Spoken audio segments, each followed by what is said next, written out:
The ATM card. Where is it?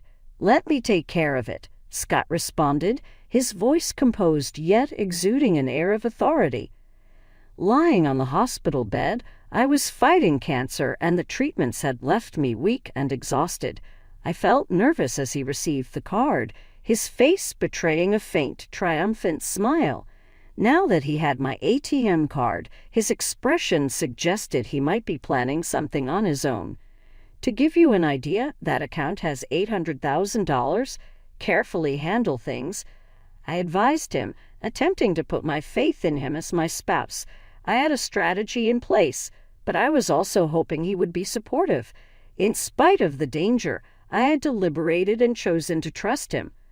Upon leaving the hospital, I returned home to gather a few items. Surprisingly, though, I discovered a divorce petition resting on the table.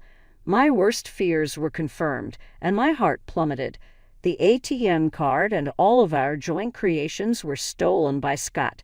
Nonetheless, I refused to let myself feel defeated and instead viewed this as the catalyst for my personal strategy to resist. I am Shirley, a woman in her 50s, and this is my narrative. I believed I had a great husband in Scott when we initially got married. He gave out an accommodating vibe. Our marriage went off without a hitch for the first 3 months, but then everything started to change.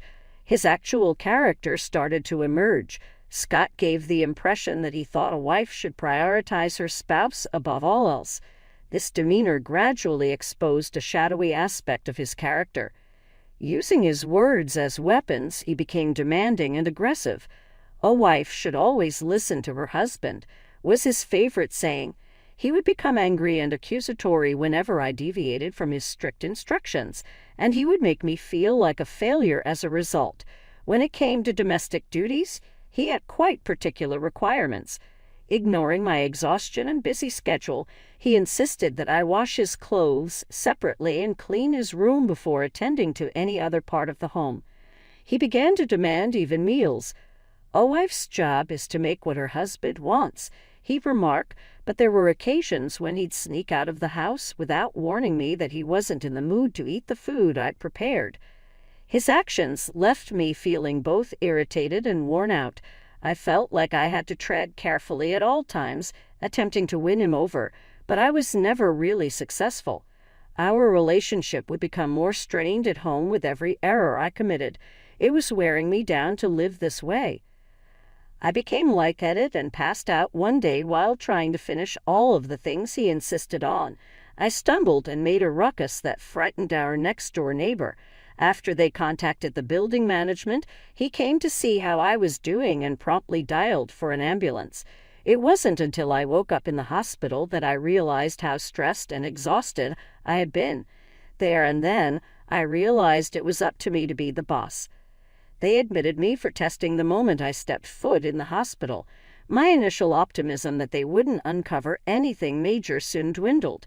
It was a devastating blow when the doctors told me I had cancer. I knew I was in a horrible condition, but I couldn't put my finger on whether it was stress-related. I needed a nurse to help me stand up and sit down because I was so lightheaded. I attempted to phone my parents after the doctor advised me to do so. The problem is that my mom died a few years ago, and my dad is now staying with my brother and his wife, which is 5 hours distant by plane. They couldn't possibly arrive fast. I opted to contact my husband, Scott, since I felt completely powerless. No one ever got back to me after I left a message. My guess is that he may not see it immediately, as he had apparently disabled alerts for texts sent by me. Despite the fact that I was in need of a change of clothes and some toiletries, I decided against attempting to retrieve them on my own after the doctor warned me against it. Scott said, "I'll come to the hospital tomorrow," in a quick message that he sent to me hours after the fact. Hold on a second. I was concerned that he wouldn't even take my belongings with him after reading his emotionless message. Scott still hadn't responded to my repeated requests that day to fetch my possessions. Since I was hospitalized without any personal belongings, my need was immediate. Finally, after what felt like an eternity of waiting, he received my messages and responded with the surprising words, "Shut up and be quiet." His response was so hurtful, especially knowing I was hospitalized and dealing with a cancer diagnosis. I felt disappointed, but I shouldn't have been surprised. Scott had never shown much care, but part of me still held on to a little hope. The first day in the hospital was rough, made worse by Scott's lack of support. The nurses saw my distress and tried to comfort me, but their kindness only made me feel worse, like a reminder of what was missing in my marriage. The next day, around noon, Scott finally showed up. He looked at me and said casually, "You look healthier than I thought. I expected you to be more frail." His comment hurt, and I couldn't hold back my anger. "Just put down the bags and leave," I told him, trying to stay calm. Scott looked confused. "What bags?" he asked, as if he had no idea what I was talking about. My frustration grew. He hadn't even brought my things after I'd clearly told him I needed them. I glared at him, unable to hide my anger. He noticed my look and snapped, "What's that look for?" His indifference was pushing me to my limit, but I took a deep breath and tried to stay composed. "If you didn't bring my things, why are you here?" I asked, feeling a mix of sadness and frustration. Scott responded to my angry question with a casual, "I had another errand." "Another errand? What was so important?" I asked, feeling exhausted and drained after a sleepless, stressful night. I waited, watching him hesitate as if he was deciding whether to tell me the truth. "If you have something to say it now," I insisted. Finally, he let out a small laugh and said, "Where's the ATM card? Let me manage it. Trust me." His real purpose became clear in that moment. He had come here not out of concern for me, but to get control of the ATM card and seize our savings for himself. His self-centeredness, even in this situation, made me feel a deep sadness. Yet Scott stood there, smiling as if nothing was wrong. Unable to bear his behavior any longer, I made a decision. "There's $800,000 in that account." I told him firmly, "Take care of it." Scott's eyes lit up with surprise and greed. To give some background, both Scott and I had worked regular office jobs before we got married, and we didn't make much money back then. So where did this $800,000 come from? The answer was stocks. After I became a housewife, I started investing in the stock market on a friend's advice. I did this quietly while taking care of the house, and recently I made a large profit. Initially, I wanted to keep this money hidden, afraid of what Scott might do if he found out. But now my desire for revenge drove me to tell him. Seeing his greedy reaction confirmed my suspicions. "The ATM card is in the third drawer of the shelf," I said with a gentle smile. "Go ahead, take it." Scott looked stunned but quickly regained his composure. "Understood," he replied with enthusiasm. It was clear he thought he was winning, not realizing he was stepping right into my trap. "I'll leave everything to you," I said as he left the room, clearly excited to get his hands on the money. What he didn't know was that withdrawing such a large sum would take time. The banks were closed that day for a holiday, and Scott had work the next morning, which meant he couldn't access the money right away. This gave me the perfect opportunity to carry out my plan. I spoke with my doctor and got permission to leave the hospital briefly. Tomorrow would be the day I set my revenge in motion. I could barely wait. The next day I went home under the excuse of picking up some belongings, but my real reason was to check on something else. As I entered the living room, I noticed 3 papers lying on the table, a divorce application and a hastily written letter. The letter read, "Sorry for the rush, but let's get divorced. Please sign and submit the divorce papers." I checked the shelf and confirmed my suspicion. The ATM card was gone. Scott had taken it. Most people would feel devastated to lose such a large sum, but instead, I felt a small smile creep onto my face. "Operation successful," I whispered to myself. If Scott had been there, he would have been furious, demanding to know what I meant. I started by filling out the divorce application, putting an official end to our relationship. Then I packed the essentials I needed for my stay in the hospital, Leaving the house we had shared for years felt strange, but I didn't look back. On my way out, I submitted the divorce application, making sure our ties were truly cut. Back at the hospital, I prepared for the new challenges ahead, speaking with my doctor about my treatment and what I should expect. Later, while resting in my hospital room, I noticed multiple missed calls on my phone, all from Scott. He had also sent several messages, mostly asking about how to withdraw the money. To avoid disturbing my roommate, I stepped into the hospital's common area where phone calls were allowed and returned his call. Finally, I can't withdraw the money. Please tell me how to do it, Scott said, sounding more panicked than I had imagined. It seemed he needed the $800,000 urgently, but I felt no need to help him. If you can't withdraw it, then give up, I replied, keeping my voice calm and cold. Don't be so harsh, he pleaded. We were husband and wife, after all. Maybe we should help each other. I couldn't believe what I was hearing. Husband and wife helping each other. His words felt like nonsense. Scott's actions had shown he only cared about himself, and I knew he was driven by nothing but greed. Are you really having trouble withdrawing the money? I asked, trying to keep my tone neutral. Yes, he answered, sounding desperate. I urgently need that $800,000. Please just tell me what to do. Hearing him so desperate was something new.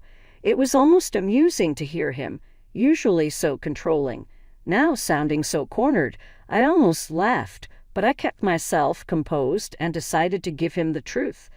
The method you're trying is correct, I told him, letting the words sink in. But the ATM card you have now, it won't work anymore. There was silence on the other end as he processed what I had said. The card he had taken would no longer give him access to the money. I could imagine the shock on his face as he realized he had fallen right into my plan. I spoke plainly. The card won't work anymore. What do you mean? He shot back, disbelief in his voice. An ATM card should just work. Yes, normally it would, I replied, but the one you took is now useless. Why? He demanded, sounding both shocked and frustrated. Because I filed a report for a stolen card earlier today. The ATM card is now just a piece of plastic, useless to you, I explained calmly. There was silence on the other end as he tried to absorb the news.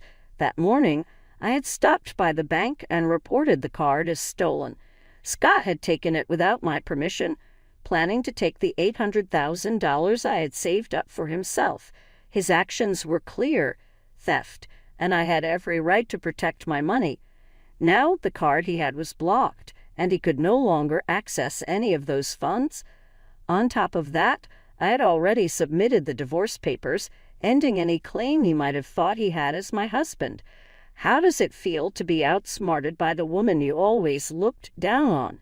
I couldn't help add with a sense of satisfaction. I don't know what you needed the $800,000 for, but I'm not about to hand over that money under these circumstances. An edge of desperation filled his voice. I need that money right now. Please, I'll do anything. Just give me the money. His urgency was almost overwhelming, and I felt a sense of curiosity. What had he done that made him so desperate for such a large sum? Why do you suddenly need $800,000? What's going on? I asked, waiting for his answer.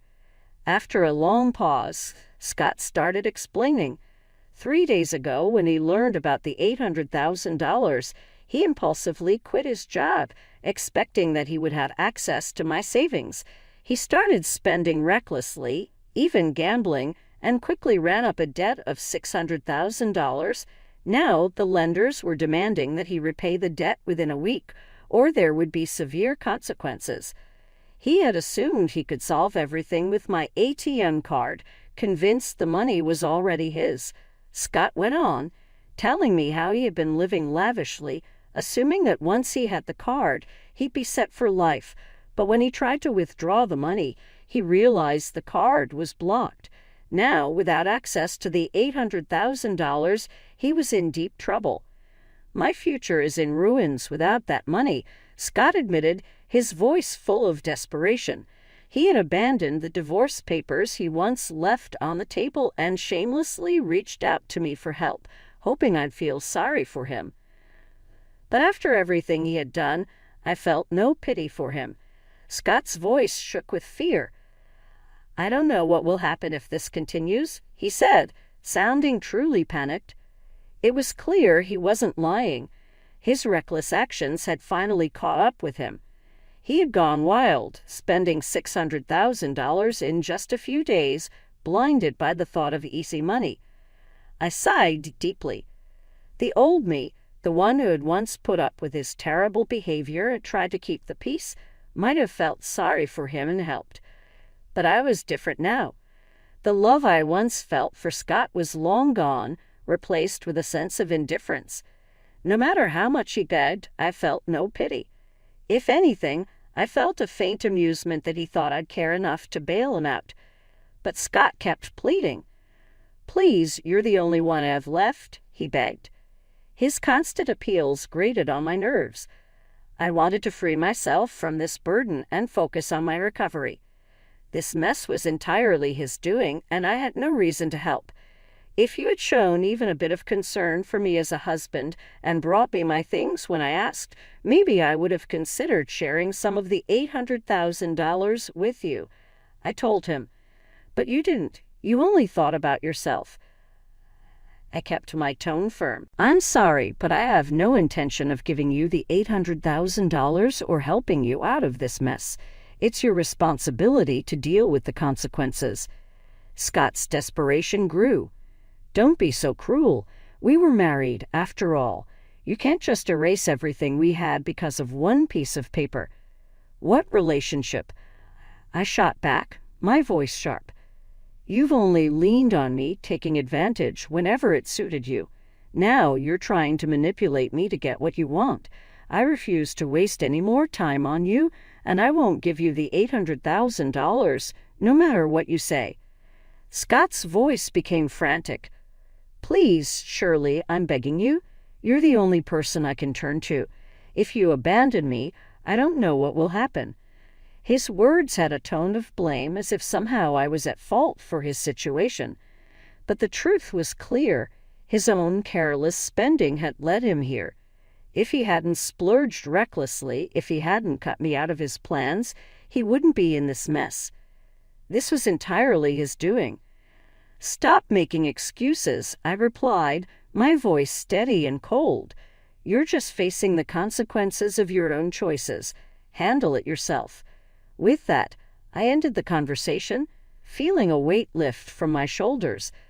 Scott had dug this hole, and now he would have to find his own way out. For once, I was free to focus on myself and my own healing. I ended the call with a firm final message to Scott. When he kept calling back, I ignored him and eventually blocked his number to stop any further communication. With the divorce papers filed and submitted, Scott and I were no longer connected in any way. He had officially released me. I shifted my focus entirely to the battle against cancer after experiencing a wave of relief. It was a long and arduous road full with treatments and difficulties, but I made it through. Upon leaving the hospital, I felt as good as new, as if I could begin anew. I found out about Scott's disappearance through a friend after I left the hospital. He had attempted borrowing money from friends and family in a desperate attempt after he lost touch with me and couldn't get any. He pleaded with them for $600,000, but nobody would lend him a dime because his demands were so urgent. It seems like he was experiencing more hardship than he had anticipated, but I had no idea what happened to him afterwards. I felt a sense of relief and contentment after realizing this. I chose to vacate the residence I had previously lived with Scott after my recovery. A new, serene, and completely my home was mine when I found it. I started working from home as well, relishing the autonomy and liberation that accompanied this new chapter in my life. I was relieved to finally be in charge of my life, and my financial situation was solid. My friends would occasionally inquire as to whether I was thinking about remarrying or finding a new partner. Any notion of getting married was swiftly banished by the terrible memories of my time with Scott. Living independently brought me so much serenity, and I had come to appreciate my independence. With a clean slate before me, I felt completely at home in my new house.